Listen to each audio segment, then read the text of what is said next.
हमारे भारत देश में जो हालात पिछले दिनों आपने देखे, जो एक जंग का वार लाइक सिचुएशन बनी, जो पुंछ में, रजौरी में, बॉर्डर एरियाज में जो नुकसानात हुए, और जिस तरह से हमारे सिक्योरिटी फोर्सेस ने पाकिस्तान में घुस करके 9 आतंकवादी ठिकानों को ध्वस्त करने का काम किया, और जो अब सीज फायर हुआ है, इस सब में क्या पाया और क्या खोया।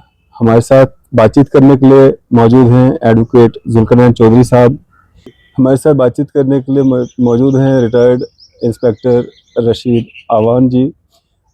जुल्कर भाई, आपसे जानना चाहूँगा मैं, ये जो सारा सिनेरियो अभी तक हमने देखा, ब्लैकआउट भी हमने पहली बार देखा, इस तरह की सिचुएशन बनी, जो हमारे लोगों ने जाने गंवाई, हमारे जो जवान कुछ शहीद भी हुए, वहाँ से हमने कुछ कामयाबियां भी पाई। पाकिस्तान में जा करके घुस करके हमारे सिक्योरिटी फोर्सेस ने 9 आतंकवादी ठिकानों को जो है ध्वस्त करने का काम किया। वहीं अगर हम बात करें जिस तरह से अभी सीज़ फायर जो है वो किया गया है, कैसे देखते हैं, क्या पाया हमने और क्या खोया? देखिए डेंग साहब, ऐसा है कि जम्मू ने कभी भी इस किस्म के माहौल का और जो सिचुएशन बनी इसके बारे में नहीं सोचा था। जितना सिलसिला बना हुआ था और जिस पीसफुल तरीके के साथ जम्मू कश्मीर अपनी जो मुश्किलात हैं उनके ऊपर बातचीत कर रहा था। इन द मीन टाइम आपने देखा कि पहलगाम का हादसा, जिसमें 26 निहत्थे लोगों को अपनी जान गंवानी पड़ी, और हर आदमी ने, और अगर मैं ये कहूं कि पूरा जम्मू कश्मीर पहली बार इस मामले की कड़े अल्फाज में मजम्मत भी की और एकजुट हुए। कभी भी हमें जम्मू कश्मीर के लोगों को एक प्लेटफॉर्म पर लाने के लिए गवर्नमेंट ऑफ इंडिया ने टाइम एंड अगेन बड़ी कोशिश की। बिल्कुल। और हमेशा ये प्रयास किया गया कि कैसे जम्मू कश्मीर के लोगों को एक प्लेटफॉर्म पे लाया जाए। कभी नहीं आए, लेकिन इस हादसे ने लोगों के दिलों को रेजा रेजा किया और तमाम लोग जम्मू कश्मीर के एक प्लेटफॉर्म पर आए। आपने देखा पूरा जम्मू कश्मीर बंद हुआ, एक काल के ऊपर पूरा जम्मू कश्मीर बंद हुआ। तमाम मजहब से ताल्लुक रखने वाले लोग, हिंदू, मुस्लिम, सिख, ईसाई, डोगरा, कश्मीरी, गुज्जर, पहाड़ी, इसके अलावा जितने लोग भी जम्मू कश्मीर के अंदर रहते हैं, उन्होंने इसकी मजम्मत की और शाना बशाना ये कहा कि हम आतंकवाद नहीं चाहते, हम अमन चाहते हैं, हम आगे बढ़ना चाहते हैं। और ज़बरदस्त किस्म से रोष जो है लोगों ने अपना पाकिस्तान के द्वारा दिखाया। इस मामले की जितनी भी कॉग्निजेंस लेनी थी वो गवर्नमेंट ऑफ इंडिया ने ली और ऑपरेशन सिंदूर चलाया गया। गवर्नमेंट के साथ तमाम जनता, सिर्फ जम्मू कश्मीर की नहीं बल्कि हिंदुस्तान की पूरी जनता गवर्नमेंट के पीछे, गवर्नमेंट के साथ इस मुद्दे पे खड़ी हो गई कि जो भी हमारी गवर्नमेंट ने इनिशिएटिव लिया है, अब जो भी हो, मगर हम तमाम लोग इस वक्त इस सिलसिला के अंदर गवर्नमेंट के साथ हैं। इसलिए साथ हैं कि पिछले कई सालों से हमारे लोग इस मिलिटेंसी का विक्टिम हैं, चाहे वो सिविलियंस हों, चाहे वो सिक्योरिटी फोर्सेस के लोग हों, लेकिन नुकसान हुआ है। ऐसा इरिपेरेबल लॉस हुआ है जिसकी भरपाई ना कल कोई हुई ना आज। तब भी हम अपनी गवर्नमेंट के साथ थे जब उन्होंने इनिशिएटिव लिया और पाकिस्तान को मुंह तोड़ जवाब दिया गया है। उस वक्त गवर्नमेंट के साथ तमाम जनता रही। अब आपने देखा कि हालात कैसे हो गए। हमारी जो जम्मू कश्मीर की आवाम है वो सबसे बड़ी सफरर इस सारे मामले में हुई, और बिलखसूस बॉर्डर ट्विंस डिस्ट्रिक्ट हैं, बॉर्डर के राजौरी और पुंछ। इस हादसे के और इस तनाव के दौरान पुंछ खाली हो गया, यहां तक कि एडमिनिस्ट्रेशन को भी पुंछ छोड़ना पड़ा। 80% पुंछ के लोगों ने अपने घर से हिजरत की और अपनी जान बचाने के लिए इर्दोनवा के इलाका में निकले, मोस्टली सुरनकोट के अंदर, फिर लोरन मंडी की तरफ और अलग अलग मकामात पर गए।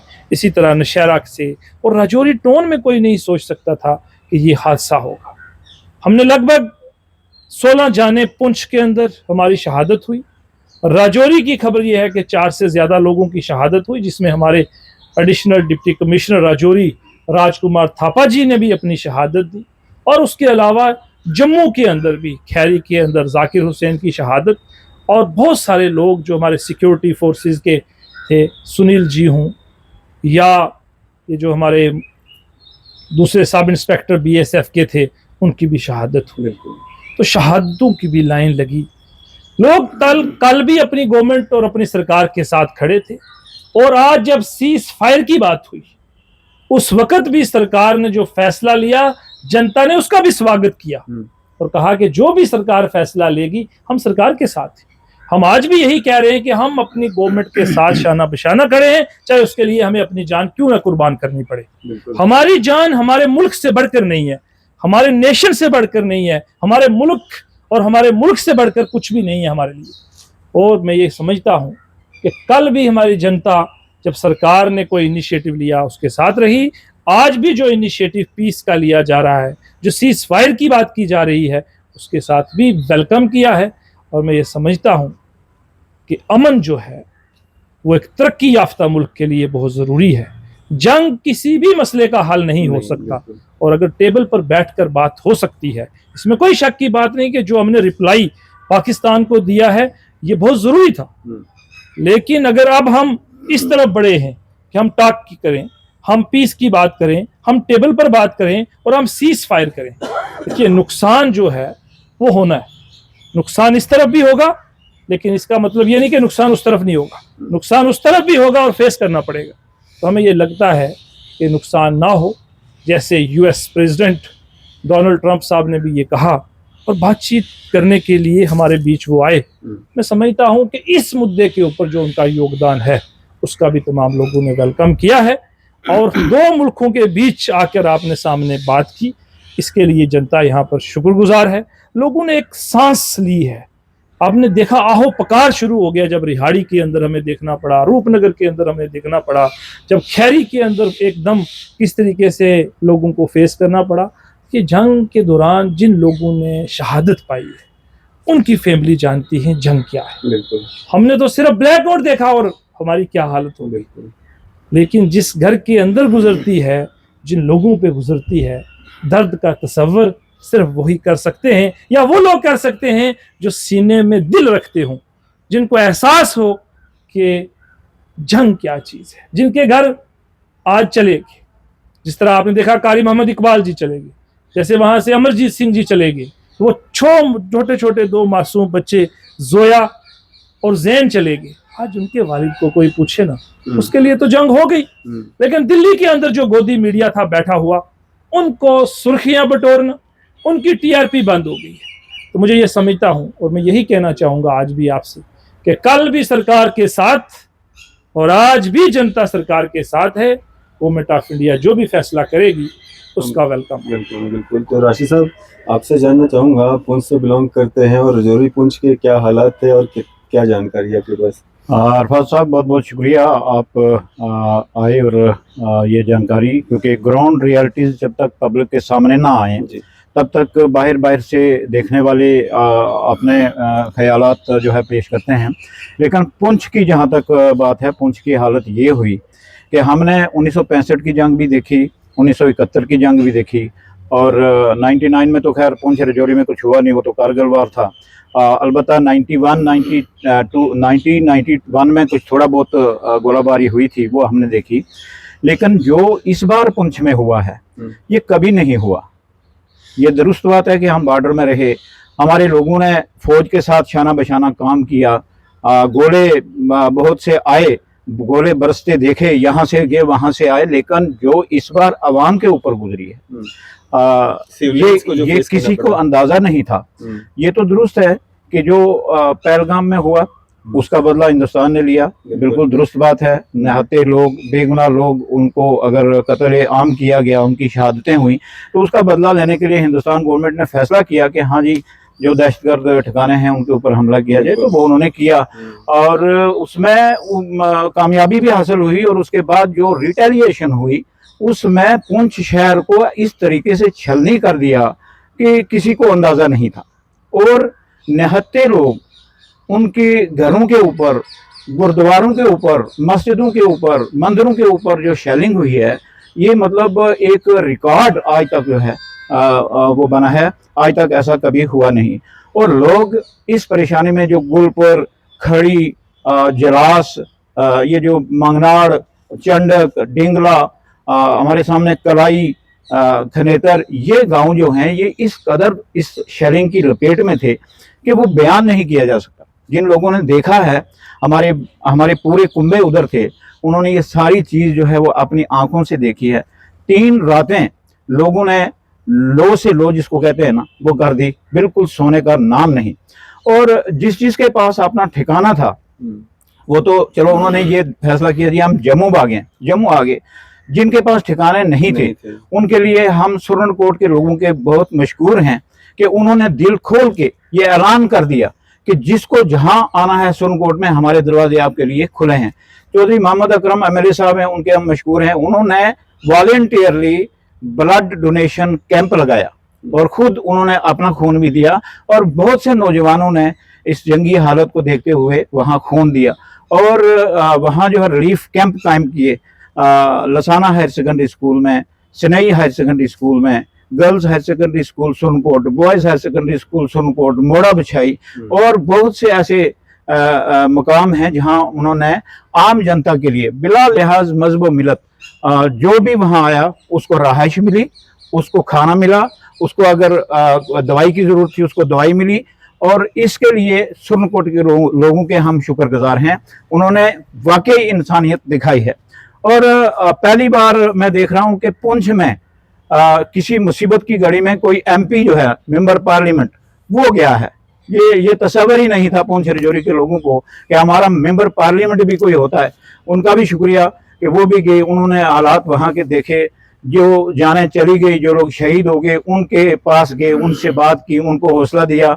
और उन्होंने एक बात जो मैंने उनका मीडिया पे सुना वो उन्होंने बड़ी अच्छी बात कही कि मैं गवर्नमेंट से ये गुजारिश करूंगा कि बाकी रिलीफ तो मिलेगी ही मिलेगी, चलो ये अच्छी बात है, गवर्नमेंट का फर्ज बनता है, लेकिन जिस घर से जान चली गई उस घर में कोई एक अच्छी नौकरी मिल जाए।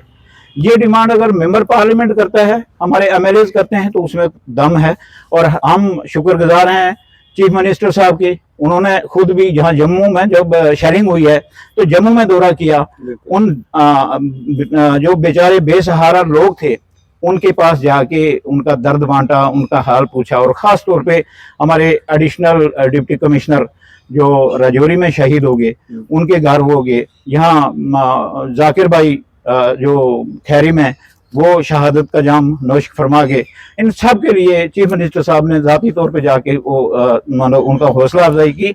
और आज हम पुंछ राजौरी के लोग यही गुजारिश गवर्नमेंट से करते हैं कि बाकी रिलीफ आते रहेंगे, रहने के लिए जिनके पास छत नहीं है उनकी छत का इंतजाम किया जाए, क्योंकि अब लोग वापस घरों में जा रहे हैं। अल्हम्दुलिल्लाह सीज फायर का ऐलान हुआ, लोगों ने बहुत इस चीज का स्वागत किया, लोग तंग पड़ गए थे, परेशान हो गए थे, भूख प्यास का माहौल बन गया था। तो अब वापस घरों में जाने का सोच तो रहे हैं, लेकिन हालात ग्राउंड के ये हैं कि कई लोग ऐसे हैं जिनके पास मकान नहीं है, छत नहीं, अब वो जाके किसी पड़ोसी के पास रहेगा तो कितने दिन पड़ोसी के पास, जब पड़ोसियों के पास या रिश्तेदारों के पास जाता है ना 2 दिन 4 दिन 6 दिन बड़ी हमदर्दी हो तो उसके बाद एक आदमी परेशान हो जाता है। पूरी फैमिली किसी के घर रहना ये मुमकिन नहीं है और ये बाइज्जत तरीके से नहीं रह सकता है। लिहाजा गवर्नमेंट से हम ये गुजारिश करते हैं कि फौरी तौर पर कुछ ऐसा उनको मदद की जाए कि उनका एक 2 कमरे, रसोई और एक वॉशरूम, इतना तो उनको सहारा दिया जाए। उसके बाद जैसे लोगों की डिमांड है कि उनको नौकरियां भी मिलनी चाहिए, बहुत बेसहारा लोग हो गए हैं, बड़े परेशान हो गए हैं। देखिए जब वो घर छोड़ के निकले हैं तो सारे लोग शहर के नहीं थे। जैसे मैंने खड़ी गुलपुर का जिक्र किया, खड़ी गुलपुर के लोगों की हालत यह है कि उनके पास भैंसें थी, उनके पास माल मवेशी था, उनको छोड़ के अब वो परेशान थे कि बच्चों को बचाएं या माल मवेशी को बचाएं। अगर वो बच्चों को लेके जम्मू भाग आते हैं या किसी और दूसरी जगह मुंतकिल हो जाते हैं तो उस माल मवेशी का क्या करना? जो पालतू जानवर है उसका अल्लाह के सामने भी आपने हिसाब देना है कि अगर आपने बच्चे का ख्याल रखा, उसका पानी दाना जो है उसका ख्याल रखा, तो उनको कहाँ छोड़ के आ गया? तो वो इस परेशानी में जो बयान नहीं हो सकती है, ऐसा राजौरी पुंछ में हुआ है। 16 जाने चली गई, 16 लोग शहीद हो गए, 4-5 आदमी जो है हमारे शहीद राजौरी में हो गए। तो ये बॉर्डर्स एरिया है। मैंने एक बार पहले भी ये गुजारिश की थी कि हम पाकिस्तान के साथ कोई भी मामला छोटा मोटा होता है ना, तो सबसे पहले जो भुगतान करना पड़ता है वह राजौरी और पुंछ डिस्ट्रिक्ट के लोगों को करना पड़ता है। ये बहुत फ्रंट लाइन पे हैं और जो मुसीबत है पहले सबसे पहले इनको आती है। लेकिन जहाँ कुछ फायदा देने का सवाल है, डेवलपमेंट का सवाल है, तो उसमें हम वो पूंछ जो है, नाम पूंछ है तो पूंछ ही बन जाती है कि उसको जाते जाते फिर कोई 1% 2% ही डेवलपमेंट का जो हिस्सा है वो मिलता है। हमें हमारी लोगों की ये डिमांड है हुकूमत से कि हम हुकूमत हिंदुस्तान के साथ हैं। आपने जो फैसला किया जंग का, हम जंग लड़ने के लिए तैयार हैं, फौज के साथ शाना बशाना आगे जाने के लिए तैयार हैं। ये कौम पीछे आने वाली कभी नहीं है। लेकिन जहां तक उनके हकूक, उनकी मजबूरी, उनकी जरूरियात का ताल्लुक है, वो तो हुकूमत ने पूरी करनी है। उसके लिए भी हम आपसे ही फिर डिमांड करेंगे। लिहाजा हमारी पुंछ राजौरी के लोगों की खासकर और पूरे जम्मू कश्मीर के लोगों के, उनमें जैसे हम अगर सिर्फ पुंछ राजौरी की बात करें, ये बेइंसाफी हो जाएगी। उड़ी, कुपवाड़ा, टंगदार, उन इलाकों में भी जबरदस्त गोलाबारी हुई है और जबरदस्त नुकसान हुआ है, उसको हम मतलब इनकार नहीं कर सकते हैं। तो इन बॉर्डर के लोगों की सहायता की जाए, इनके ऊपर खसूसी नजर रखी जाए। अल्हम्दुलिल्लाह आज हम ये सोच सकते हैं कि जो वो ज्यादा खतरनाक बादल हैं वो छट रहे हैं। मीटिंग्स हुई हैं, चल रही हैं, बैरूनी कुछ ममालिक हैं, उन्होंने भी इसमें इंटरवीन किया है। मुझे उम्मीद है कि ये हालात जो हैं वे सुधर जाएंगे। लेकिन लोग जिस परेशानी में चले गए हैं, मुझे लगता है पुंछ राजौरी खास करके 40 साल पीछे चला गया। अब उस 40 साल से आगे निकालने के लिए हुकूमत का साथ नहीं होगा तो ये लोग निहत्ता परेशान बेबस हैं, इनके बस की बात नहीं है। मेरी हुकूमत से यही गुजारिश है कि राजौरी, पुंछ, उड़ी, टंगदार, कुपवाड़ा के लोगों का खास ध्यान रखा जाए रिलीफ के मामले में और इनको रीसेटल करने के मामले में। बिल्कुल। जुल्फी साहब क्या कहना चाहेंगे आखिर में, क्या मैसेज रहेगा आपका? मेरी गवर्नमेंट से ये गुजारिश रहेगी, जिस तरह आवान साहब ने भी कहा, कि लोगों की एक तो सेटलमेंट की जाए, दूसरा रिलीफ खुल के प्रोवाइड कीजिए। किस वक्त के लिए सरकार लोगों के दुख दर्द के अंदर सामने आना चाहिए, लोगों की मदद करनी चाहिए। और मुझे बड़ा अच्छा लगा कि यहाँ के चीफ मिनिस्टर उमर अब्दुल्ला साहब जम्मू के जो इस शेलिंग का शिकार इलाके थे उन पर खुद विजिट किया, लेकिन खैरी नहीं वो गए। अलबत्ता वो खैरी में एक गरीब गुज्जर की मौत हुई थी, तो इसलिए शायद वहाँ जाना मुनासिब नहीं समझा, और मैं उम्मीद करूँगा कि वहाँ भी जाएं।